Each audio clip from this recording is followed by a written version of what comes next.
श्री शिवाय नमस्तुभ्यं। शिव महापुराण की कथा जिसके घर में चल रही है, जिसके टीवियों पर चल रही है, जिसके फेसबुक यूट्यूब पर चल रही है, जिसके मोबाइलों में चल रही है, घर में भले 5 मिनट शिव महापुराण की कथा चले, पर प्रतिदिन अपने मोबाइल को चालू कर 5 मिनट शिव पुराण चालू कर छोड़ दिया करो। घर में टीवियों पर अगर कथा आए तो भले सुनो चाहे नहीं सुनो, 5-10 मिनट उस टीवी को चालू कर छोड़ा करो, जिससे वो शिव महापुराण के शब्द हमारे घर के वातावरण को शुद्ध करें। एक बात बहुत ध्यान से सुनिएगा, पहले भी कहा है, आज फिर कहते हैं। मान लो कोई लीवर, किडनी, कैंसर जैसी बीमारी भी अगर हो गई है तो शिव महापुराण की कथा कहती है महामृत्युंजय मंत्र का स्मरण करो। कौन से मंत्र का? महामृत्युंजय मंत्र का स्मरण करो। किसी विद्वान ब्राह्मण से पूछकर उस मंत्र का जप करवाओ, या आप जप करो या स्मरण करो। साथ में मक्खन के शिवलिंग का निर्माण करिए। कौन से शिवलिंग का? मक्खन के शिवलिंग। आपको मालूम होगा पूरी दुनिया में एक ही मंदिर है शंकर का, जिस मंदिर में शंकर जी के ऊपर बिजली गिरती है और शंकर जी के टुकड़े टुकड़े हो जाते हैं। शंकर जी के इतने छोटे छोटे टुकड़े हो जाते हैं, फिर कोई एक उस स्थान पर एक ब्राह्मण परिवार है जिसके घर में कोई पूरा पैदा नहीं हुआ, पांव विकलांग रहता है, वो गांव में से मक्खन इकट्ठा करता है। उस मक्खन को ले जाकर शंकर जी के टुकड़ों को उठाकर मक्खन से वापिस जोड़ता है, 1 लोटा पानी चढ़ाता है। उसके बाद में हाथी की सूंड से भी अगर शिवलिंग तोड़वाया जाए तो नहीं टूट पाता। उसका नाम है बिजली महादेव। कौन सा महादेव है? बिजली महादेव, जो मनाली में विराजमान है, कुल्लू मनाली में है। मनाली में अगर बिजली गिरती है तो बिजली गिरते से सबसे पहले शंकर जी के शिवलिंग पर गिरती है। इतना बड़ा शंकर का शिवलिंग टुकड़े टुकड़े हो जाते हैं, उसका नाम बिजली महादेव। छोटे छोटे टुकड़े शंकर भगवान के हो जाते हैं और शिवलिंग के टुकड़े होते हैं, फिर वापिस उसको माखन से जोड़ा जाता है, वो बिजली महादेव। कभी आप लोग कुल्लू मनाली जाएं तो इधर उधर हिल स्टेशन पर घूमने की जगह एक बार बिजली महादेव का दर्शन कर अवश्य आए। जाने का देखना हो तो नेट पर सर्च कर देख लिया करो कि बिजली महादेव जाना है, कहाँ पड़ेगा, कितने किलोमीटर पड़ेगा, ऊंचाई भी है, थोड़ा पैदल चलना पड़ता है। बिजली महादेव, बिजली गिरती है, शंकर के छोटे छोटे टुकड़े हो जाते हैं। टुकड़े होने के बाद एक परिवार का व्यक्ति ऊपर जाता है, चढ़ता, धीरे धीरे धीरे धीरे माखन मांगकर उसको लगाता है शंकर भगवान। तो यहाँ शिव महापुराण की कथा कहती है बड़ा रोग आ गया, बड़ी बीमारी आ गई, घबराना नहीं, घबराना नहीं। महामृत्युंजय मंत्र का स्मरण करो और माखन के शिवलिंग का निर्माण करो। माखन के शिवलिंग का निर्माण कर उसका पूजन अर्चना कर सुबह के समय पर उसका स्मरण करो, पूजन करो। शाम को प्रदोष काल के समय पर भगवान शंकर का पूजन दूसरी बार कर उसको विसर्जन करो। धीरे धीरे धीरे धीरे जो बड़ी बीमारी आ जाती है वो धीरे धीरे औषधि रोग पर काम करना प्रारंभ कर देती है, दवाई लगना प्रारंभ हो जाती है और व्यक्ति को आराम मिलना प्रारंभ हो जाता है। मक्खन के शिवलिंग का सुख रोग मुक्ति के लिए अच्छा है। मक्खन का शिवलिंग, हमारे यहाँ तो 33 कोटि देवताओं ने अलग अलग शिवलिंग का निर्माण करा। कोई मोती का शिवलिंग बनाते हैं, कोई पार्थिव शिवलिंग का निर्माण करते हैं, कोई दही के शिवलिंग का निर्माण करते हैं, कोई मूंगे का शिवलिंग, कोई पारद का शिवलिंग, कोई स्फटिक का शिवलिंग, कोई स्वर्ण का शिवलिंग, कोई चांदी का, तांबे का, पीतल का, एल्युमिनियम का, पारे का, अनेक अनेक वस्तुओं का शिवलिंग का निर्माण होता है। हमारे 33 कोटि देवताओं ने अलग अलग शिवलिंग का निर्माण करा है, अलग अलग चीज के लिए, कि व्यक्ति को उसका लाभ क्या मिलना चाहिए, उसका फल क्या मिलना चाहिए। रोग मुक्ति के लिए मक्खन के शिवलिंग का निर्माण है महाराज। मक्खन के शिवलिंग रोग मुक्ति के लिए। आप शिव की आराधना में लगे हैं, भगवान शंकर की आराधना में डूबे हैं, शिव भक्ति में डूबे हैं, तो सुख मिलना है।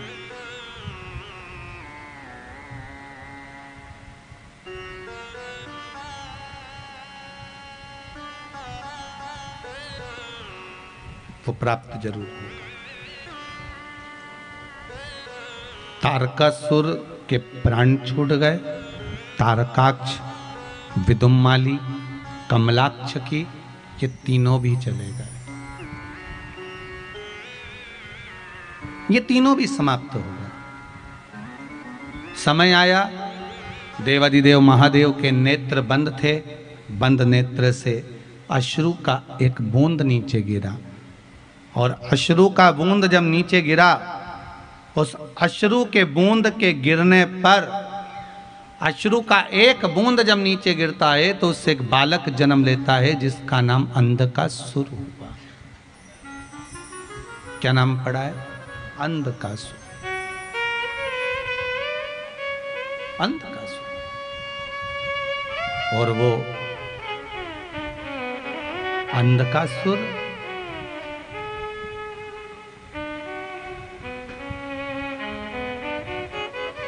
जिसको भगवान शिव ने देखा कि माता पार्वती ने अपनी गोदी में उठा लिया है, अपनी गोदी में अंधकासुर को लिया, कहा, शंकर भगवान बोले, पार्वती ये अंधकासुर तूने जो गोदी में उठाया है ये श्रेष्ठ नहीं है, क्योंकि ये मेरे नेत्र बंद करने के बाद हुआ है, पर पुत्र तो आपका है। शंकर भगवान कहते हैं ये मेरा पुत्र नहीं, मेरे नेत्र बंद करने के बाद प्रकट हुआ, तो पुत्र किस काम का?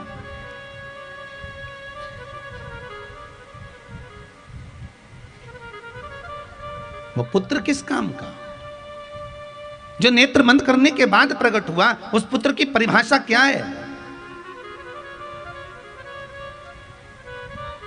माता पिता जिंदा हैं तो कभी 2 रोटी नहीं खिलाई है, माता पिता जीवित हैं तो कभी प्रेम के 2 वाणी नहीं बोली है, माता पिता जीवित हैं तो प्रेम के कोई 2 शब्द नहीं बोल पाए, और मरने के बाद जब प्राण छूट गए, उसके बाद में गया जी में पिंड दान करने आ रहे हैं।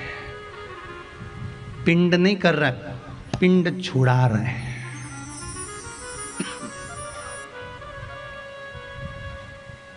पिंड नहीं कर रहे हैं, पिंड छुड़ा रहे हैं।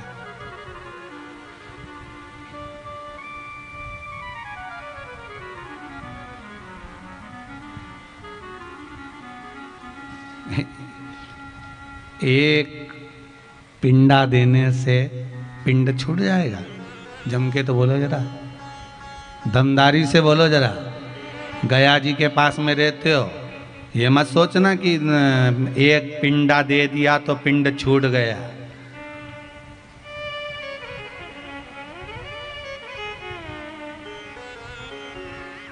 कई लोग कहते हैं गुरुदेव, जब गया जी का श्राद्ध कर दिया जाता है तो ब्राह्मण को भोजन नहीं कराना चाहिए, गया जी का श्राद्ध करने के बाद धूप नहीं देना चाहिए, गया जी का श्राद्ध करने के बाद गाय को रोटी नहीं देना चाहिए, गया जी का श्राद्ध करने के बाद, गया जी का पिंड करने के बाद में कुत्ते को भोजन नहीं दिया जाता। शिव महापुराण की कथा कहती है, तुम्हारे अंश में, तुम्हारे शरीर में तुम्हारे माता और पिता का भाव जुड़ा हुआ है। शरीर में जो ये मांस है ये तुम्हारी माता का दिया हुआ है, शरीर में जो हड्डियां हैं ये तुम्हारे पिता की दी हुई हैं।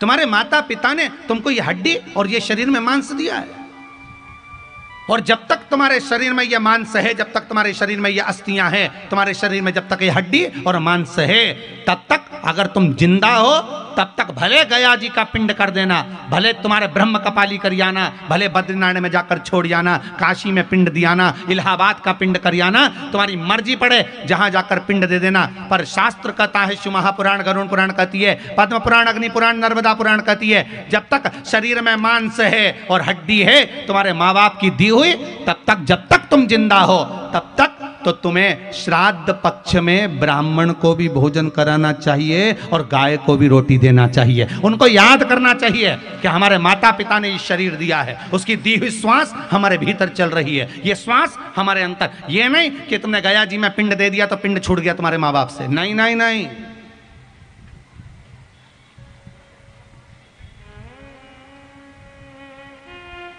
वो छूटे नहीं है, वो जुड़े हैं।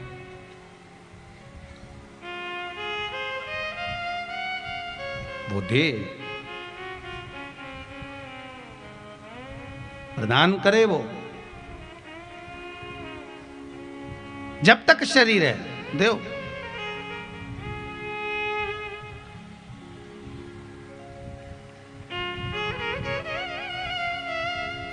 जब तक शरीर चल रहा है प्रदान करो।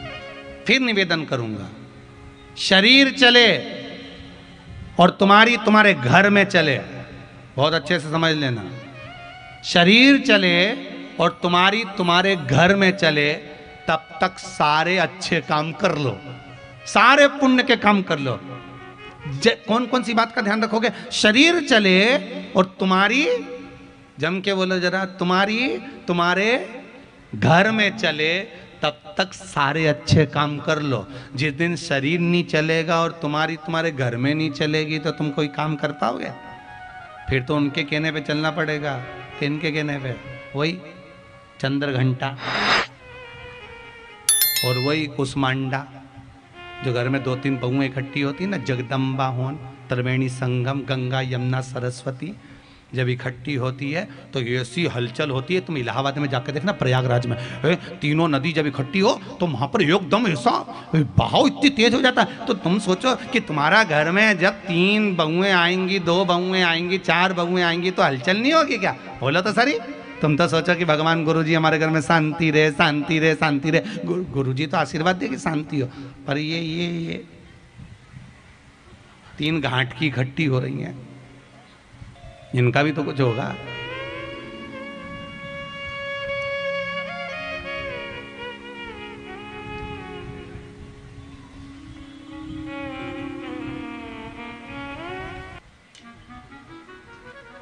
शिव महापुराण की कथा कहती है, अंधकासुर सामने दिखा, शिव जी ने कहा इसको समुद्र में फेंक दो। समुद्र में बच्चा है, मर जाएगा। शंकर जी कहते हैं अगर जन्म लिया है तो फिर वो जीवित रखने की जवाबदारी जिसकी है वो जानेगा, तू फेंक दे, तो छोड़ दे इसको।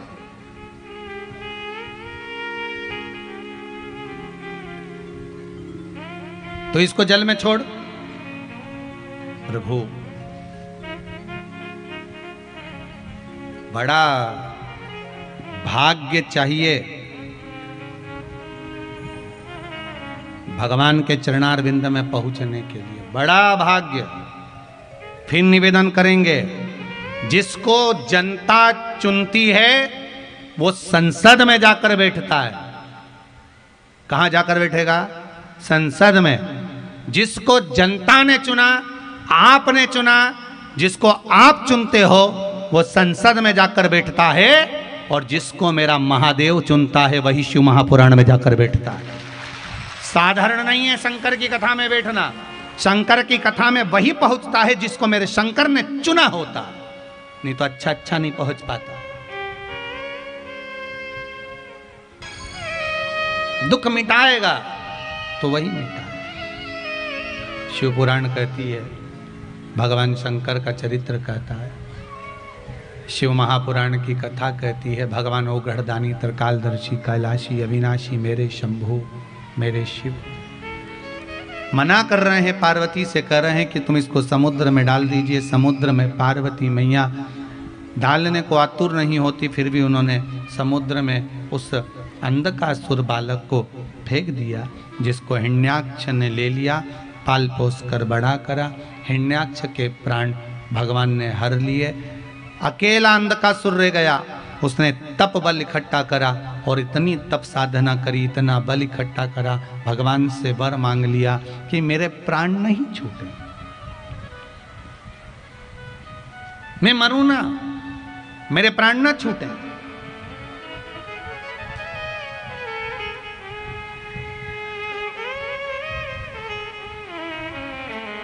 मेरे प्राण नहीं छूटना चाहिए, मैं मरूं ना।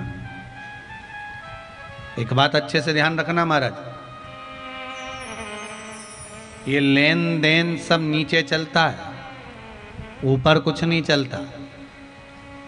ऊपर तो केवल एक ही चीज चलता है, जो तुमने कथा सुनी, जो तुमने दान करा, जो तुमने पुण्य करा, जो तुमने सत्कर्म करा और मुख से भजन किया, नेत्रों से दर्शन किया, श्रवण शक्ति से कथा का रसपान किया, इन हाथों से सेवा करी और पांव से चलकर तीर्थ करा, बस यही ऊपर चलता है, इसके सिवाय कुछ नहीं चलता।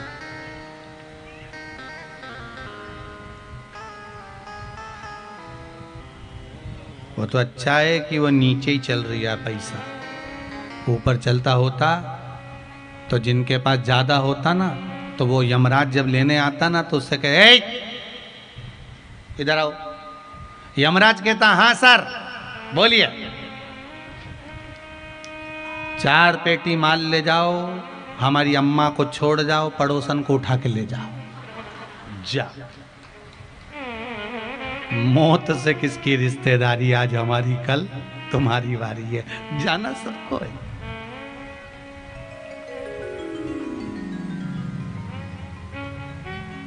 तो कोई कहते ना, किसी ने कहा है जगत में कोई ना परमानेंट। कौन परमानेंट है यहाँ?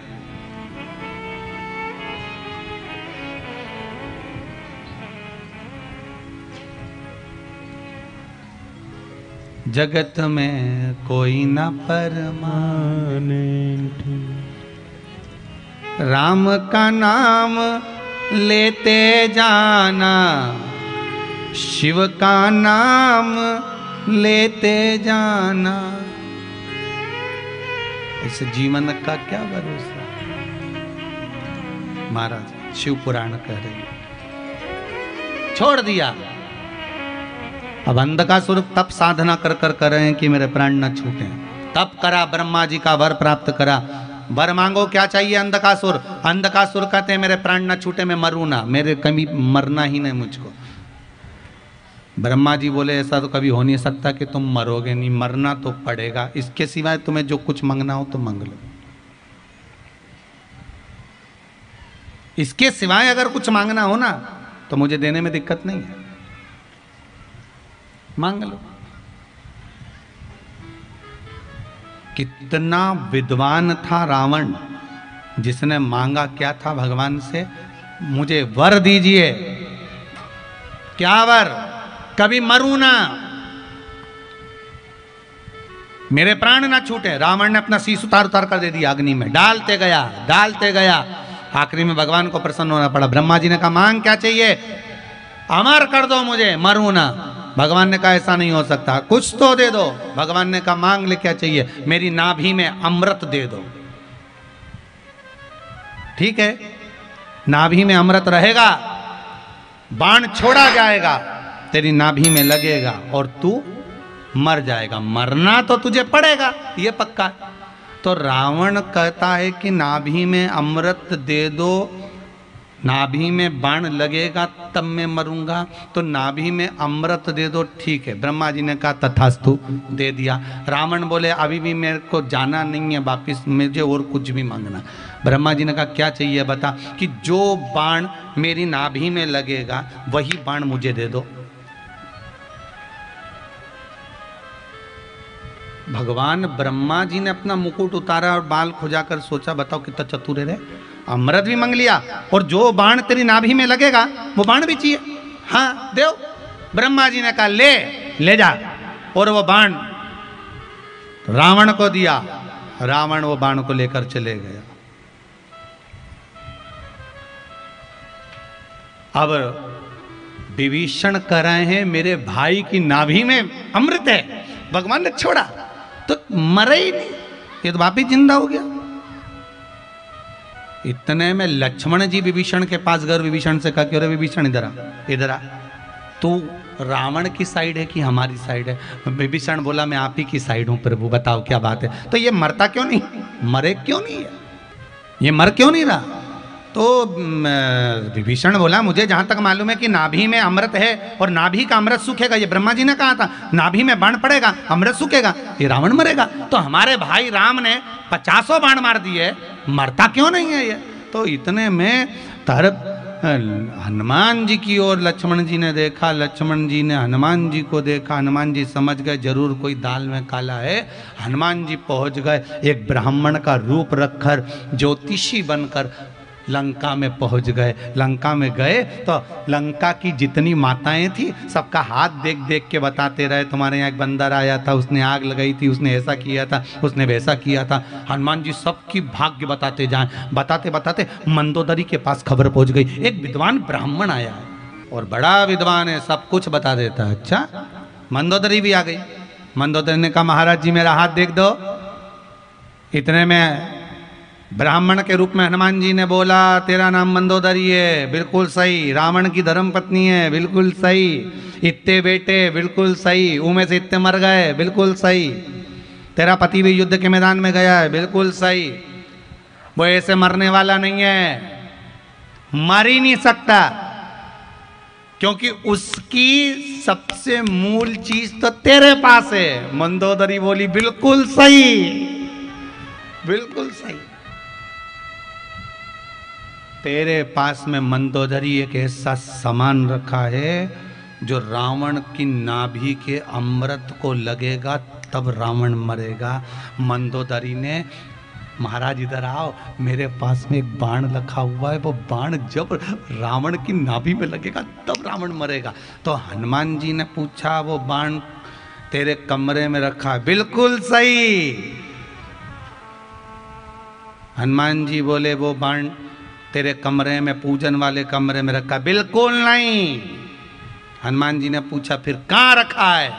कि जिस सिंहासन पर रावण सोता है उसके सामने जो खंबा है उस खंबे के अंदर उस बाण को चुनवा दिया गया है। हनुमान जी भागे, खंबा तोड़ा, बाण निकाला, राम जी को ले जाकर दिया, प्रभु इससे मारो। और जो छोड़ा तब निपटा, बड़ा मुश्किल से निपटा दादा, कोई ऐसे ही निपट जाता। इतनी जोरदार तरीके से रावण मरा और तुम भी जय घोष नहीं करे, रामचंद्र भगवान की जय। बड़ी मुश्किल से मरा, बड़ी मुश्किल से मरे दादा। ये राक्षस मरे बड़ी मुश्किल से, कोई ऐसे ही मर जाए।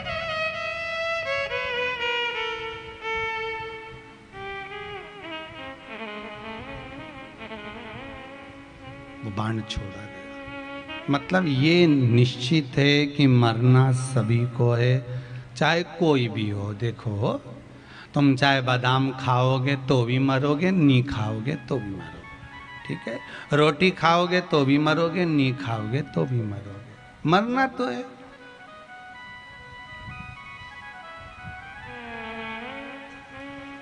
श्रीमद् भागवत में आता है राजा परीक्षित को कांच के महल में रख दिया था तो भी तक्षक नाग उसको डसने पहुंच गया था।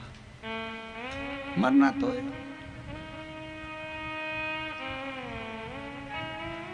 मृत्यु निश्चित है।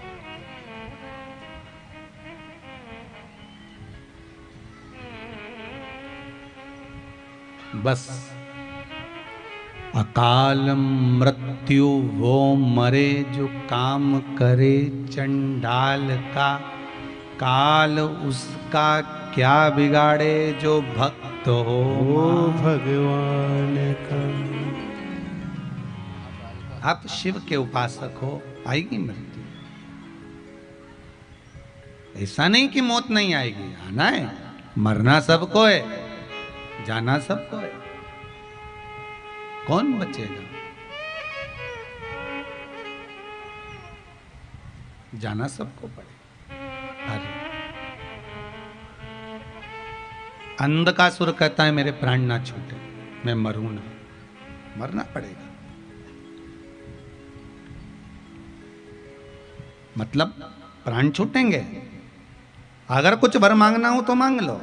तो अंधकासुर ने वर मांगा कि मुझे ऐसा वर दे दो, मेरे पिताजी ने कहा है ना तो तेरी कोई माता है ना तेरा कोई पिता है, तेरा जन्म तो तू पानी में बहकर आया था, मैंने तेरा परवरिश करी है।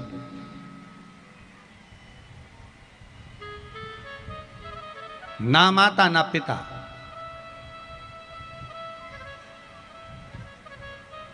मुझे वर दे दो। जिस दिन मैं अपनी माता को गलत दृष्टि से देखूं उसी दिन मेरे प्राण छूट गए।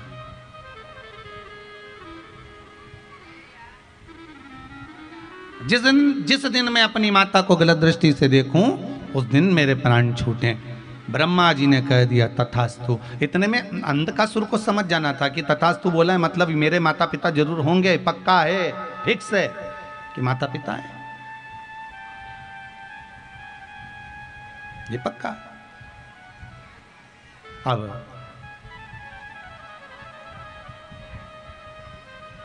आया समय, अंधकासुर एक दिन अपने सैनिकों से बोला कि जाओ, मुझे विवाह करना है, जो सबसे सुंदर स्त्री हो, सबसे सुंदर नारी हो, उसको देख कर आओ, मुझे शादी करना, विवाह करना। दूतों ने आकर कह दिया जो सबसे सुंदर नारी थी उसको तो देवाधिदेव महादेव ले गए।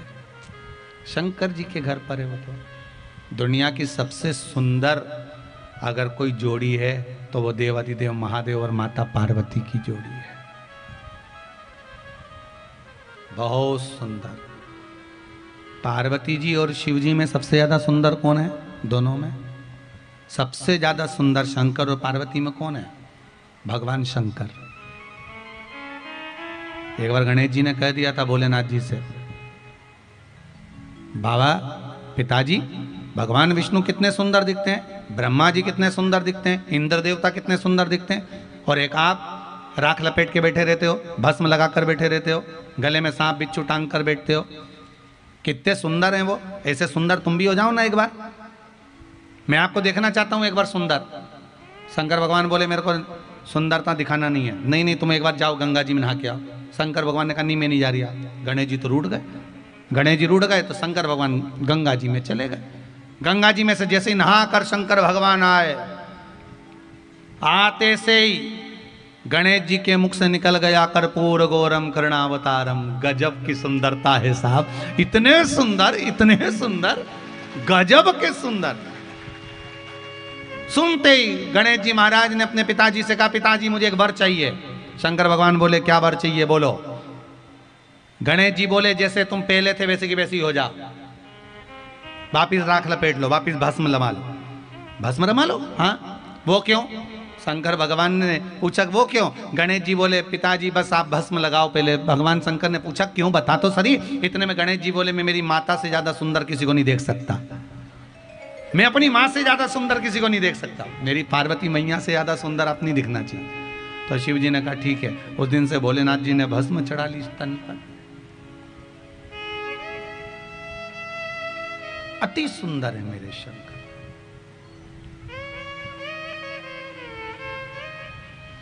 बहुत सुंदर सुंदर है मेरे शिव। इसलिए कहते सत्यम शिवम सुंदर। बाबा ने कहा जो सुंदर है वो तो शिव ले गए। अगर पार्वती इतनी सुंदर है, अंधकासुर कहता है तो मैं उसको अपना बनाऊंगा। कहां है पार्वती? हिमालय पर। चलो कैलाश पर। जो जाकर देखा माता पार्वती जी की सुंदरता को, अंधकासुर ने आवाज लगाई यार ये सुंदर नारी, मैं तुझे अपना बनाना चाहता हूं। माता पार्वती के नैनों से अश्रु बहने लगे। मां की आंखों से आंसू बह रहे।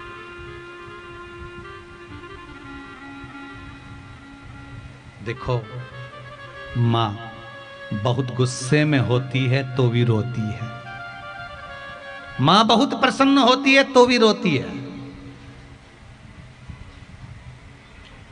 पार्वती मैया क्यों रो रही हैं? कि आज मेरा बेटा मेरे सामने खड़े होकर कहता है कि मुझे अपना बनाना चाहता है। इसने मांगा था जिस दिन मैं अपनी माता को गलत दृष्टि से देखूंगा उसी दिन मरूंगा, और इसने गलत दृष्टि से देख लिया। मृत्यु की घड़ी निश्चित आ गई है, पास में पहुंच गई। कहते हैं विनाश काले, जम के बोलिए, विनाश काले विपरीत बुद्धि। जब व्यक्ति का विनाश का समय आता है उसकी बुद्धि बिगड़ जाती है।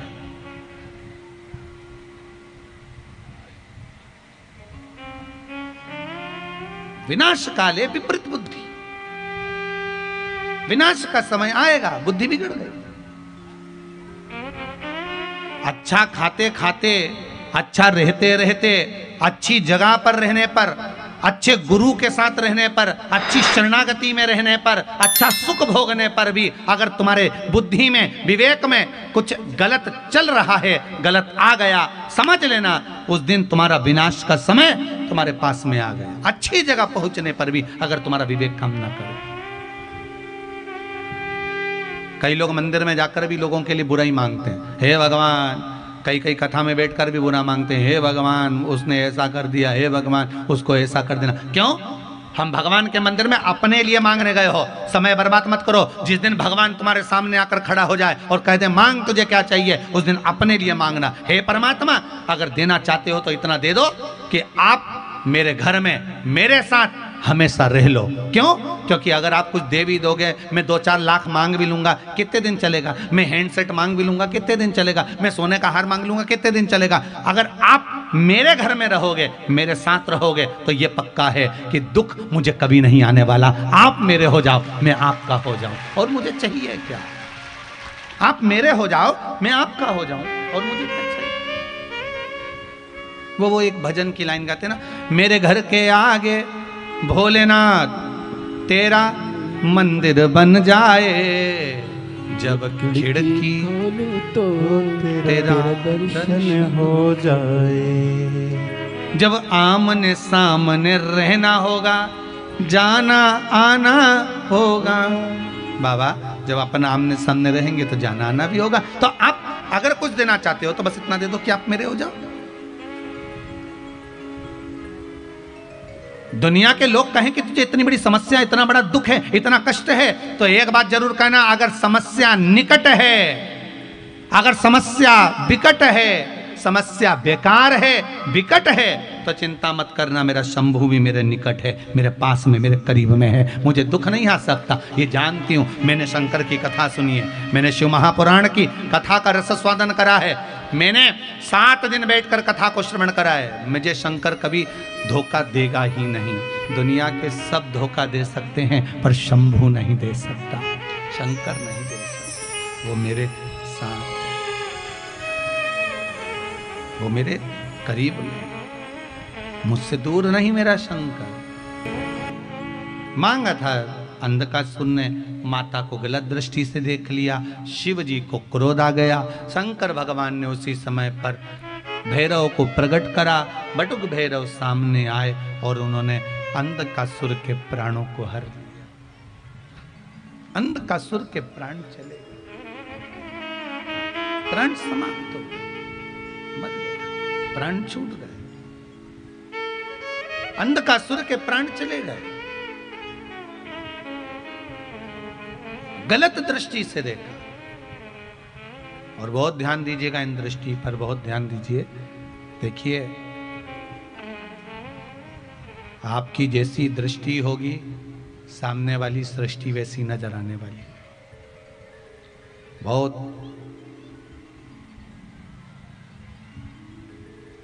दृष्टि से सृष्टि है।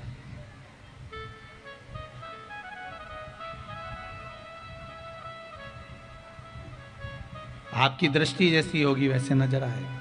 चोर को चोर नजर आता है, साहूकार को साहूकार, बेईमान को बेईमान, ईमानदार को ईमानदार, धर्मात्मा को धर्मात्मा, पुण्यात्मा को पुण्यात्मा, सत्कर्मी को सत्कर्मी, पापी को पापी।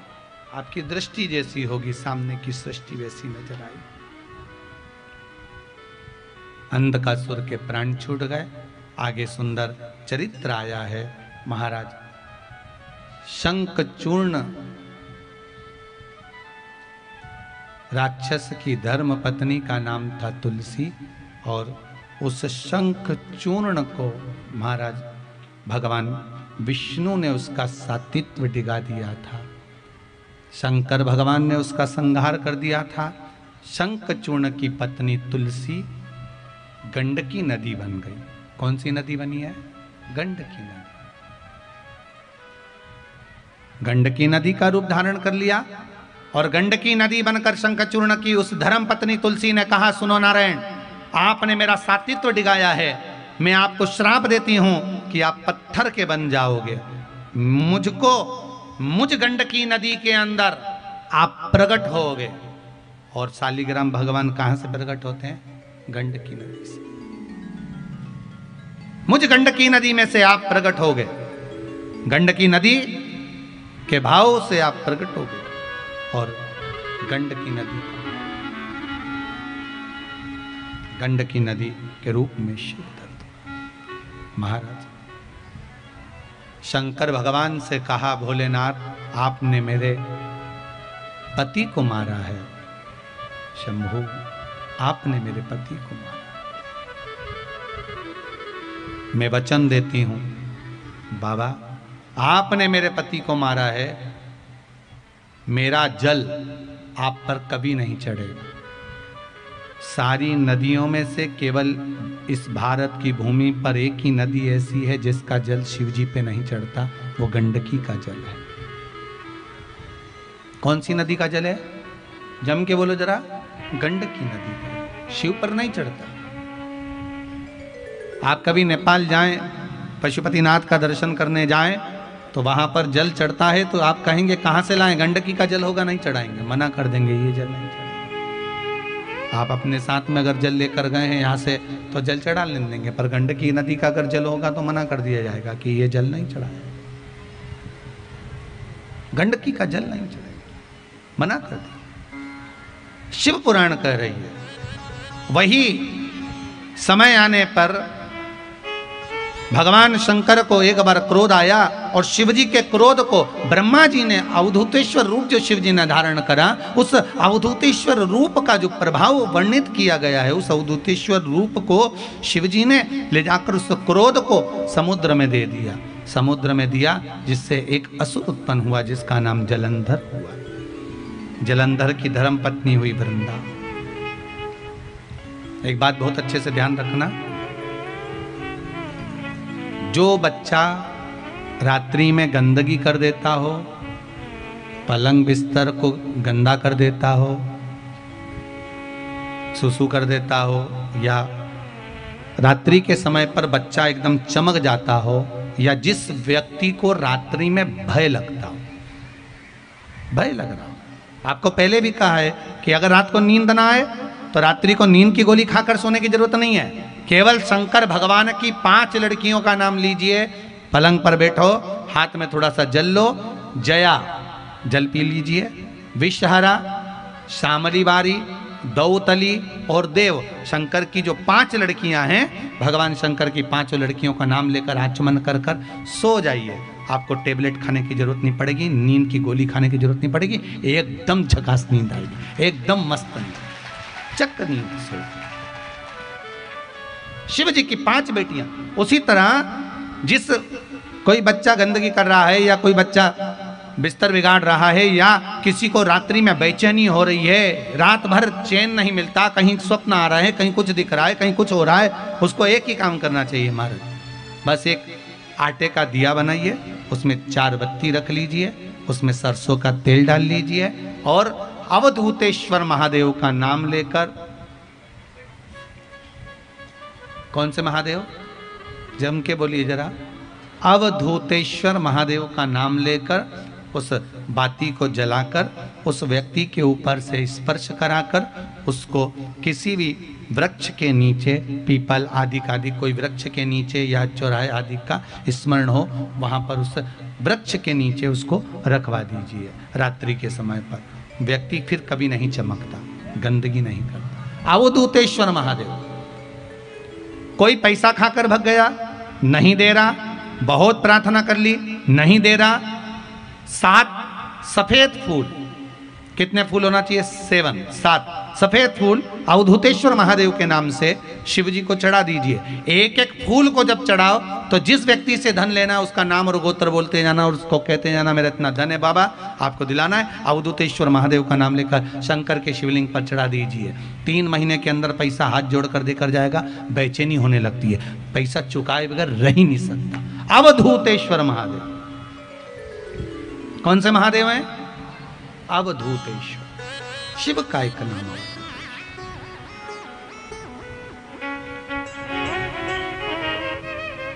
जलंधर की उत्पत्ति हो गई। वृंदा जिनकी पत्नी है, और ये वृंदा अगर जलंधर राक्षस प्रवृत्ति का है तो वृंदा राक्षस के घर की बेटी जरूर है, पर इसकी भक्ति भगवान नारायण में जुड़ी हुई है। ये भगवान की अविरल भक्ति में डूबी रहती है, ये भगवान के अविरल भजन में डूबी रहती है। बहुत सुंदर बात कही है महाराज। परिवार में सब तरह के लोग रहेंगे, किसी का मन कथा में लगेगा, किसी का नहीं लगेगा। कोई भजन में लगेगा, कोई नहीं लगेगा। कोई भगवान के सत्संग से जुड़ेगा, नहीं जुड़ेगा। कोई का मन है, कोई का मन नहीं। अभी सीहोर वाली कथा में कहा था, आप लोगों ने सुना होगा कि मिस्त्री जो होता है ना, छत बनाने वाला जो मिस्त्री होता है, मकान बनाने वाला जो मिस्त्री होता है, वो दो तरह का होता है। एक मिस्त्री छत को एकदम सीधी रख देता है तो उसका पानी नहीं निकलता। निकलता है क्या पानी? नहीं निकलेगा, फिर झाड़ू से झाड़ झाड़ के पानी को निकालना पड़ेगा। और एक मिस्त्री ऐसा होता है, छत एकदम स्लोप में रखेगा, पानी डाला नीचे चले गया। कहीं कहीं की बाथरूम में, कहीं कहीं की बाथरूम के अंदर पानी जमा ही रहता है, वो निकलता ही नहीं है। फिर उसको झाड़ू से झाड़ो, वाइपर से निकालो।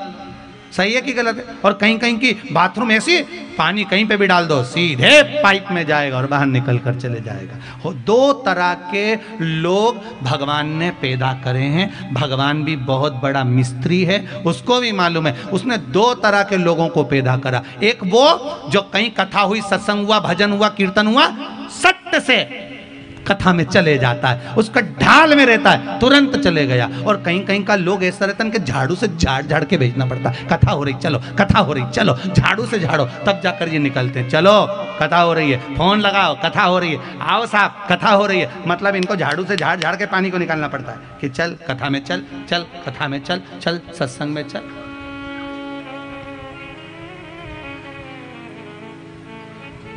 पर शेर घाटी में जितने भी आप लोग बैठे हो, आपको झाड़ू से झाड़ के नहीं लाए, आपको तो मिस्त्री ने ढाल में बनाया था। इसलिए जैसे ही कथा चालू हुई और आप ढाल में पहुंचे, कथा चालू वैसे ही पहुंचे। और शेर घाटी के तो आए, पर शेर घाटी के बाहर के भी बहुत आए। कितने लोग आए शेर घाटी के बाहर से? जरा हाथ उठाओ जो बाहर से आए। गजब आए रे। फिर शेर घाटी के कितने आए रे? जब तुम ही सब बाहर से आ गए तो बहुत बढ़िया। हर हर महा। सब बाहर के हो जितने बैठो, जरा हाथ उठाओ, बाहर वाले जितने बाहर से आए हो। इधर कुर्सी पे भी बाहर वाले ही हो, इधर भी हो क्या? और राम जी राम, गजब, धन्य। बैठो बैठो, रखो रखो, हाथ रखो। अब जरा शेर घाटी वाले की भी देख लें। शेर घाटी वाले उठाओ जरा, जो शेर घाटी के। ये तुम भी कम नहीं हो रहे, गजब हो, बहुत बढ़िया। रख लो रख लो रख लो रख लो, धन्य।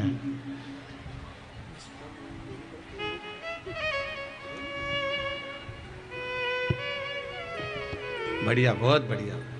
बाबा देवादिदेव महादेव, आप आए हो जिस भाव से शंकर की कथा में जो पहुंचे हो, मेरा देव अधिदेव महादेव आपकी मनोकामना पूर्ण करे और आपको बुलाता रहे। यही बाबा से विनय है, आपको बुलाता है, बस बाबा ऐसी कृपा करो। जलंधर वृंदा का विवाह हुआ। भले राक्षस के घर की बेटी हो, पर उसका भाव भगवान नारायण के चरणों में लगा हुआ था, भगवान विष्णु के चरणों। और भगवान नारायण के चरणों में लगी रही। जलंधर ने जब उपद्रव मचाया, बहुत उपद्रव मचाया, तब उपद्रव को देखकर भगवान शिव से प्रार्थना करी। शंकर भगवान ने कहा, मैं मार दूं जलंधर को, मना नहीं। जलंधर को मारने की कोई बड़ी बात नहीं है, मार सकते हैं। पर दिक्कत केवल इतनी सी है कि वृंदा का सातित्व तो बड़ा प्रबल है। वृंदा का जो सातित्व है वो बड़ा प्रबल है। वृंदा के सातित्व को अगर भगवान विष्णु आप दिगा दोगे तो मैं जलंधर को मार सकता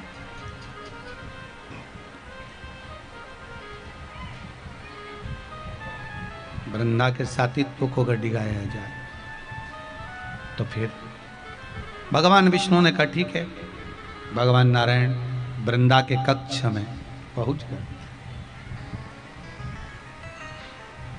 और भगवान विष्णु वृंदा के कक्ष में पहुंचे, भवन में पहुंचे, जलंधर का रूप रखकर पहुंचे। जलंधर भगवान शिव के साथ युद्ध करने गया और भगवान विष्णु जलंधर का रूप रखकर वृंदा के कमरे में, कक्ष में, भवन में पहुंच गए, निवास करा।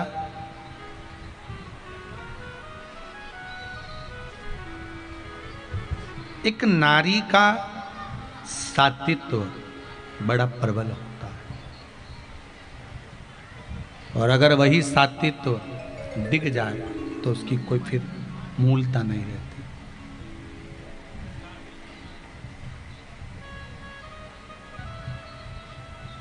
पति को परमेश्वर कहते हैं।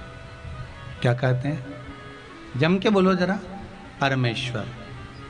पति परमेश्वर कब रहता है, कब कहलाता है? जब उसकी पत्नी और उसके बच्चे उसके कहने पर चलें तो समझ लो कि पति परमेश्वर है। और अगर पूरी दुनिया में उसकी चले, पूरे नगर में उसकी चले, पूरे गांव में उसकी चले और उसकी उसके घर में पत्नी और बच्चों पे ही नहीं चले तो समझ लेना ये परमेश्वर। फालतू की बात है। पति परमेश्वर जब कहलाता है जब उसके पत्नी उसके कहने पर चल रही हो, उसका पुत्र, उसकी पुत्रियां, उसके बच्चे उसके कहने पर चल रहे। और नारी का सातित्व भी तभी तक रहता है जब तक वो अपने पति के अनुकूल चले, कहने पर चले। केवल एक भारत की भूमि तो ऐसी भूमि है जहां पर पति को परमेश्वर कहते हैं, नारी को सती कहते हैं। कहीं विदेश में कहते हैं? एक भारत के संत घूमने के लिए विदेश गए। वहां जाकर उन्होंने देखा एक पत्नी का पति मर गया, उसे कब्र में दबाया। पत्नी पति की कब्र पे बैठकर, पास में बैठकर पति की कब्र पे पंखा कर रही थी। पति मर गया, पति की कब्र पर पंखा कर रही है। भारत के संत को लगा बताओ कितनी गजब नारी है, ये तो हमारी भारत की नारी से भी बड़ी नारी है। हमारी भारत की नारी तो पति के साथ सती हो जाती थी, पर ये तो उससे भी बड़ी है। जो पति मर गया तो मरे हुए पति को कब्र पर क्या कर रही है? जम के बोलो, पंखा कर रही है। ये तो भारत की नारी से भी बड़ी नारी है। संत ने हाथ जोड़कर निवेदन करके पूछा, माँ ये बताओ कि हमारे भारत की नारी तो प्रथम गिनती में आती है, पति के साथ सती हो जाती है, पर तुम तो उससे भी बड़ी हो, पति की कब्र पर पंखा कर रही हो, तुम उससे भी बड़ी हो, मैं तो आपको नमन करता हूँ। इतने में वो नारी बोली, महाराज फालतू की बात मत कहना, हमारे विदेश में ऐसी रीति है जब तक पति की कब्र नहीं सूखती तब तक हम दूसरी शादी नहीं कर सकते हैं,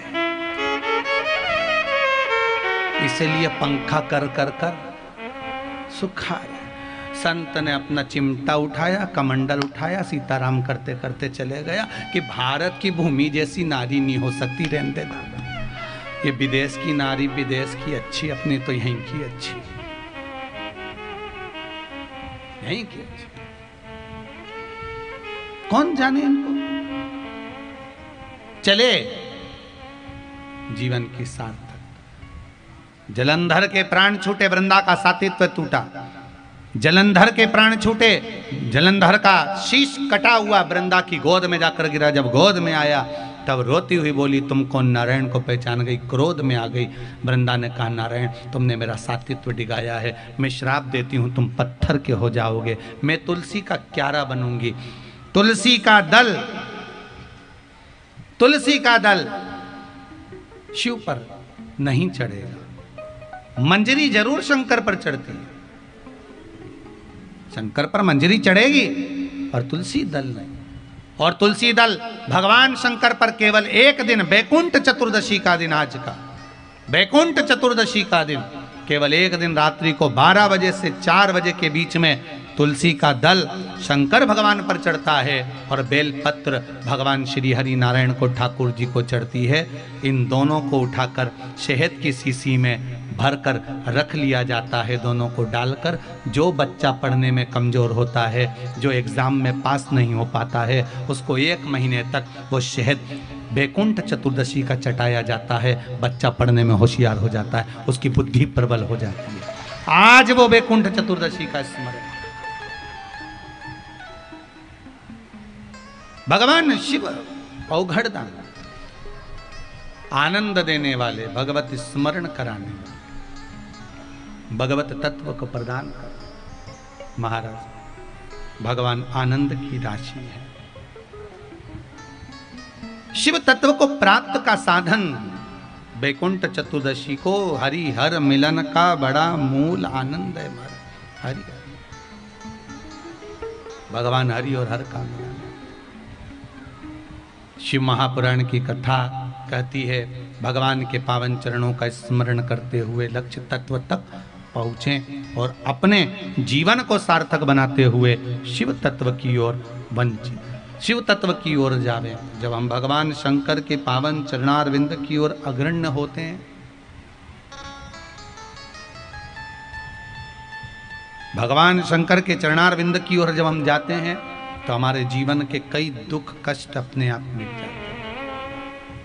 कोई कहता है मंदिर जाओगे तब दुख कटेगा, मंदिर जाओगे तब कष्ट कटेगा, शंकर की कथा में जाओगे तब कष्ट कटेगा, तब दुख कटेगा। शिव महापुराण की कथा कहती है, तुम्हारे मन में जिस दिन मंदिर जाने का भाव प्रकट हो गया, शंकर जी के जिस दिन तुम्हारे मन में शिव महापुराण में जाने का भाव प्रकट हो गया, समझ लेना दुख उसी दिन से कटना प्रारंभ हो गया। क्योंकि हम भले ना पहुंचे पर हमारा मन वहां तक पहुंच गया। हम भले ना पहुंचे,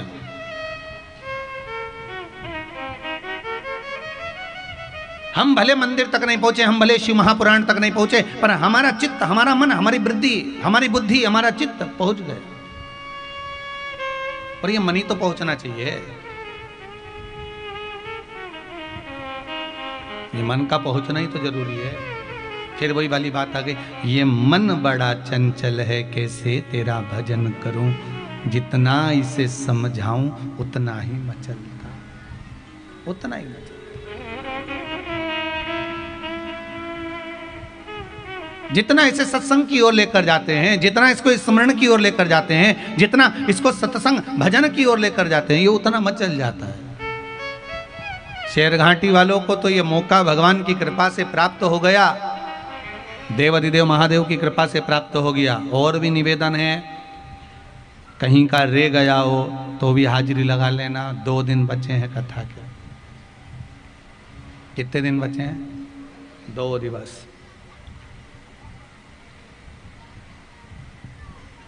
और कितनी प्रसन्नता की बात है कि बाबा देवाधिदेव महादेव की कथा इस मानव शरीर के द्वारा प्राप्त हो रही है, श्रवण करने का मौका मिल रहा है, उसको अपने जीवन में उतारिए। भगवान श्री गणेश जी महाराज की बाल लीलाओं का स्मरण किया गया। वर्णन आता है, एक बार माता पार्वती बैठी हुई थी, भगवान शिव से निवेदन करा, भोले बाबा क्या बात है पार्वती? पार्वती जी बोली, प्रभु आपसे कुछ कहना है। शंकर जी बोले, बोलो क्या बात है? पार्वती जी बोली, प्रभु बस इतना सा कहना है कि मैंने जब गणेश जी का माथा कट गया था, शीश कट गया था, तो भगवान से निवेदन करा था। क्या निवेदन करा था? कि हे गंगा मैया, अगर मेरा बेटा जीवित हो गया, मैं तुझे 1.25 लाख आटे के दिए दान करूंगी, चलो अपन दीप दान कर दें। पार्वती जी चली।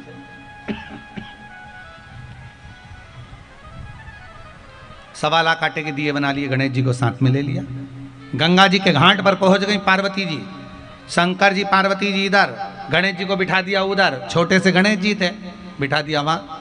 आटे का दिया बनाए, जहां से नदी बहकर आए शंकर पार्वती ने उधर मुख करा, शिव जी इधर से दिया लगा कर दें, पार्वती जी उधर मुख करके छोड़े, गणेश जी खसक खसक के गंगा जी में पांव डालकर बैठ गए। अब उधर जो दिया छोड़े पार्वती और शंकर जी, वो बहता बहता इधर आए, गणेश जी सूंड में से उठाएं और वापिस वहीं रख दें। फिर छोड़ें, गणेश जी फिर उठाएं, फिर रख दें। 3 घंटे हो गए, दिए कम नहीं हुए। पार्वती जी ने शंकर जी से पूछा, भोलेनाथ एक बात समझ में नहीं आ रही, इतने सारे दिए छोड़ दिए गंगा जी में पर दिए कम नहीं हो रहा। इतने में शंकर जी बोले, एक बार ब्रह्मा जी बोल रहे थे दान करने से बहुत बढ़ता है। अब उनको क्या मालूम था कि इनका दादा पकड़ पकड़ के छोड़ दिया है, ये छोड़ रहा है, ये पकड़ के वापस रख दिया। थोड़ी देर बाद गणेश जी की सूंड शंकर जी के पांव के पास में आई और दिया रख रही थी। शंकर जी समझ गए इसी ने करा है। शंकर जी ने पार्वती से कहा, देख तू दिए छोड़ रही है, ये दिए पकड़ रहा है। इतने में पार्वती जी शंकर जी के पास में से उठकर गई और गणेश जी से जाकर कहा, रे गणेश एक बात बता रे बेटा, ये तू क्या कर रहा है? गणेश जी बोले, माँ सारे के सारे बहकर जा रहे थे, मैंने सबको पकड़ पकड़ के किनारा दे दिया। इतने में पार्वती जी बोली, रे गणेश तो किस किस को पकड़ कर किनारा देगा? संसार सागर में तो ना जाने कितने बहकर जा रहे हैं। इतने में गणेश जी बोले, माँ जो एक बार शिव महापुराण की कथा में चले जाएगा उसका हाथ पकड़कर किनारा दे दूंगा, तो चिंता मत करना माँ। एक बार हाथ पकड़ा और किनारा प्रदान कर दूंगा। ऐसी है शिव महापुराण की कथा। ऐसे मेरे गणेश जी महाराज पधार रहे हैं। जोरदार ताली बजाकर गणेश जी का स्वागत करें और भाव भक्ति से गणेश जी महाराज का आनंद प्राप्त करें। जी महाराज की गणेश 18 साल की बेटी हो गई थी पर संतान में पुत्र नहीं, तो उसने भाव से कथा सुनी।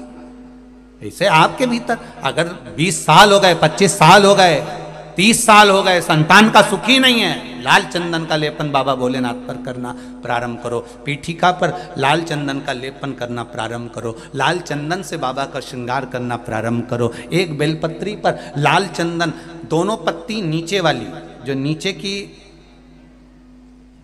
की जो 2 पत्ती होती है इस पे लाल चंदन और बीच वाली पत्ती पर पीला चंदन लगाकर बाबा के शिवलिंग को समर्पित करिए। बाबा से प्रार्थना करिए, रोज प्रार्थना करो। परंतु एक बात का स्मरण रहे, 25 साल हो गए, 20 साल हो गए, 30 साल हो गए, संतान नहीं, तो पहले जल से अभिषेक कराना, अभिषेक कराकर उस जल का आचमन करने के बाद हाथ को खासा करना, धोना, उसके बाद में फिर वापिस बाबा का स्नान कराओ, फिर चंदन का लेपन कराओ, फिर 1 लोटा जल चढ़ाकर बाबा का स्नान कराओ। बाबा का बड़ा सुंदर भाव से लाल चंदन से जो अभिषेक करता है, बाबा को लेपन कर कर फिर जल चढ़ समर्पित करता है, निश्चित है उसकी गोदी मेरा देव अधिदेव महादेव जरूर भरता है। ये निश्चितता है। हम तो बेटियों से भी कहते हैं, जिसका विवाह नहीं हो रहा हो, 25 साल, 30 साल, 27 साल, 28 साल, 32 साल, 40 साल हो गए हो, नहीं हो रहा हो बेटा बेटी का विवाह, उसे लाल चंदन का प्रयोग अशोक सुंदरी वाली जगह पर 7 बिंदी लाल चंदन की लगाकर 7 बेलपत्र 7 बिंदी पर रखिए और महाराज अपनी कामना कर कर भगवान से आइए, बाबा देगा, करेगा। 3-4 महीने में विवाह पक्का करेगा। ये लाल चंदन की महत्वता है शिव तत्व।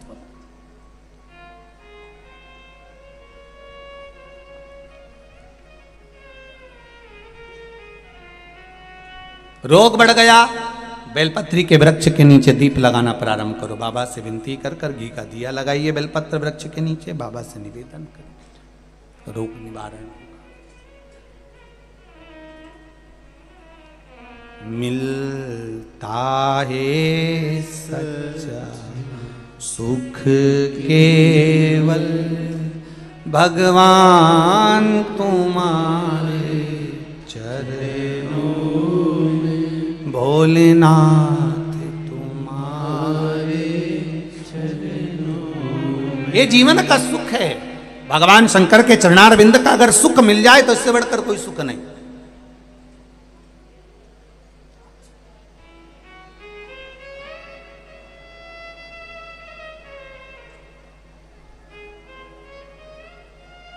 चित्तवृत्ति में शिव को समाइए। विदल उत्पल ने गलत दृष्टि से माता पार्वती को देख लिया था और माता का हाथ पकड़ने के लिए आतुर हुए।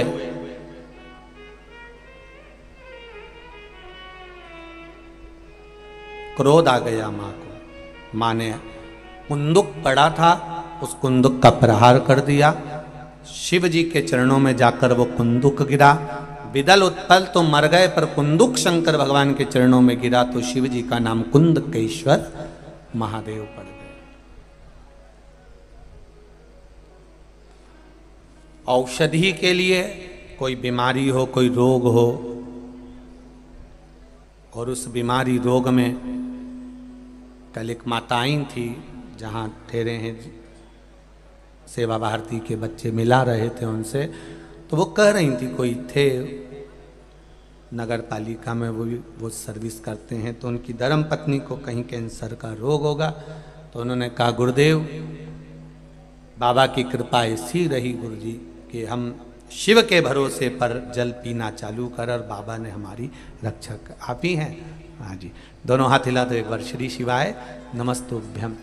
कैंसर जैसे रोग को हराकर देवादिदेव महादेव की कृपा से शिव महापुराण में बैठकर कथा सुन रही हैं। देखिए आप, यही मंदसौर में ही या नीमच में नगर पालिका में सर्विस में है पति। ये शिव कृपा है। बैठिए बहन। श्री शिवाय नमस्तुभ्यम। एक इतने भयंकर रोग को हरा देना। कहा गुरुजी औषधि वगैरह सब दवाइयां बंद है, बस बाबा का जल चढ़ा हुआ पी रहे हैं और बाबा रक्षा कर रहा है। ये भरोसा, ये दृढ़ता, ये विश्वास। कई लोग के मन में आता होगा कहीं गुरुजी ये सब लोगों को कहीं पगला तो नहीं, परंतु एक बात बताओ रे कि आज का जमाना में किसी को बेवकूफ बनाना बड़ा कठिन काम दादा, तो कौन बनाएगा? और तुम बन जाओगे। इतने विद्वान पढ़े लिखे सबकी बुद्धि काम करती है कि एक बार शिव महापुराण में महाराज ने बोला है तो पढ़ो शिव पुराण में कि कहां लिखा हुआ है, पढ़ो, स्मरण करो, स्कंद पुराण पढ़ो, पद्म पुराण पढ़ो, अग्नि पुराण पढ़ो, नर्मदा पुराण पढ़ो, और एक एक चीज निकालो कि महाराज ने बोला वो गलत तो नहीं बोला। चिंतन करिए, रात्रि को जाकर स्मरण करिए। और पहले भी कहा है, आज फिर कहते हैं, प्रैक्टिकल करने का प्रयास करें। पहले करके देखो। मैंने पशुपति व्रत करके देखा और मुझे लाभ मिला, तब आप दूसरे को कहो कि करेगी तो मिलेगा जरूर, निश्चित है। निश्चित।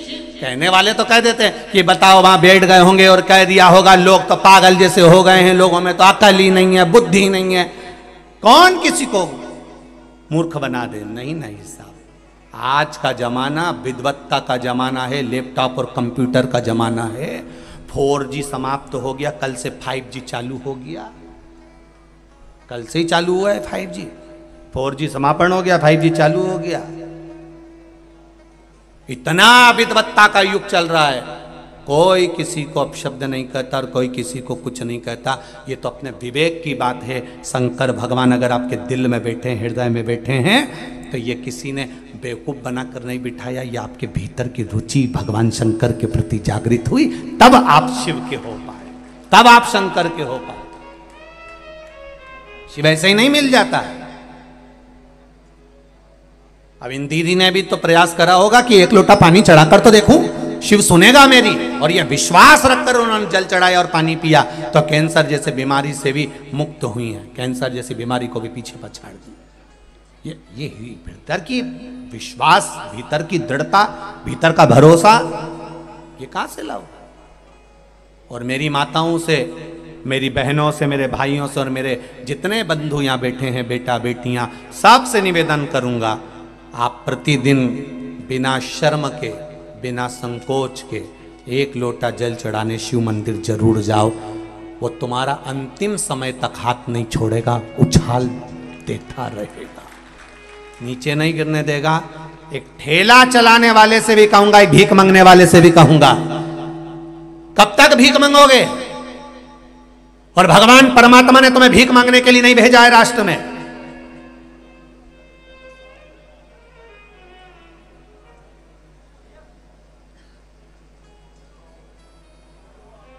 भीख मांगने के लिए भगवान किसी को नहीं बुलाया अपनी भूमि पर। कब तक भिक्षा मांगोगे? नहीं, परमात्मा की शरण में जाइए। और एक निवेदन करूंगा सबसे, कर्जा किसी से मत लो, क्योंकि जिंदगी भर कर्जा का नाम है कर कर के जा, और उसी का नाम है कर्जा। जिंदगी भर चुका चुका के मर जाते हो, बच्चों को चुकाना पड़ता है। एक बार अगर कर्जा लेने की जरूरत पड़े तो मेरे महादेव के चरणों में जाकर 7 दिन लगातार घी का दिया लगाकर बेलपत्र समर्पित कर कर जल चढ़ाना। रोज एक बेलपत्री उठाकर घर में लेकर आना और उससे कहना कि तू कृपा करना कि मुझे कहीं कर्जा लेने की जरूरत नहीं पड़े और मेरा काम निकल जाए पूरा। एक पत्र आया है, एक पत्र में एक भाई दुकान के लिए कर्जा ले रहा है। देखिए उस पत्र में कितने सुंदर बात उसने कही। प्यारे भक्तों, आज के श्री शिव महापुराण कथा में हमारे पूज्य श्री पंडित प्रदीप जी मिश्रा ने जो भी उपाय बताए हैं, अगर आप इन उपायों को अपने जीवन में निरंतर करते हो तो आपको अवश्य ही लाभ प्राप्त होगा। तो भक्तों, इसी के साथ आज के श्री शिव महापुराण कथा के अध्याय को यहीं समाप्त करते हैं। मिलते हैं एक और नए अध्याय के साथ, तब तक के लिए हर हर महादेव। प्यारे भक्तों, अगर आपने अभी तक हमारे चैनल को सब्सक्राइब नहीं किया है तो प्लीज चैनल को सब्सक्राइब करके कमेंट बॉक्स में हर हर महादेव लिखकर अपनी हाजिरी भगवान शिव शंकर जी के चरणों में अवश्य लगाएं। और श्री शिव महापुराण कथा का भाग 2 देखने के लिए हमारे चैनल को सब्सक्राइब करके वीडियो के दिल से लाइक जरूर करें और कमेंट बॉक्स में हर हर महादेव अवश्य लिखें। तो भक्तों, मिलते हैं एक और नए वीडियो के साथ, तब तक के लिए हर हर महादेव।